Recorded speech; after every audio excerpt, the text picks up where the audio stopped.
ഭരണം കിട്ടിയാല് മുഖ്യമന്ത്രി ആരെന്നതില് തർക്കമില്ലെങ്കിലും ഭരണം നഷ്ടമായാല് പിണറായി വിജയന് പ്രതിപക്ഷ നേതൃസ്ഥാനം ഏറ്റെടുക്കുമോ എന്നതില് ആകാംക്ഷ. പിണറായി പ്രതിപക്ഷ നേതാവ് ആയില്ലെങ്കില് അടുത്ത നേതൃത്വം ആരെന്ന ചർച്ച പാർട്ടി നേതാക്കൾക്കിടയിലും അണികൾക്കിടയിലും സജീവമാവുകയാണ്. അടുത്ത നിരയിലേക്ക് പരിഗണിക്കുന്നവരില് ആരൊക്കെ ജയിക്കും എന്നതിലും പാർട്ടിക്കുള്ളില് ആശങ്കയുണ്ട്. തിരഞ്ഞെടുപ്പ് ഫലം വരാനിരിക്കെ മുഖ്യമന്ത്രി ചർച്ചകളാണ് കോൺഗ്രസിനെ സജീവമാക്കുന്നത്. എന്നാല് ഭരണമില്ലെങ്കില് മുന്നണിയെ സഭയിൽ പിണറായി നയിക്കുമോ എന്നത് ഇനിയും വ്യക്തതയില്ലാത്ത ചോദ്യമാണ്. നേതാക്കളാക്കട്ടെ പ്രതികരിക്കാന് തയ്യാറുമല്ല. തിരഞ്ഞെടുപ്പ് ഫലം വരാന് ഒരാഴ്ച ബാക്കി നിൽക്കെ ഭരണം നിലനിർത്താവുമെന്ന് ആത്മവിശ്വാസത്തില് തന്നെയാണ് ഇടതുമുന്നണി.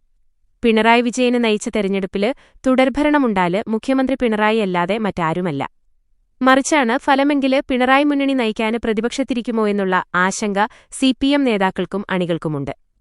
ഇതോടെയാണ് എൽഡിഎഫ് പ്രതിപക്ഷത്തെങ്കില് നേതൃത്വത്തിലേക്ക് ആരെന്ന ചർച്ചകള് പാർട്ടി കേന്ദ്രങ്ങളില് സജീവമായിരിക്കുന്നത്.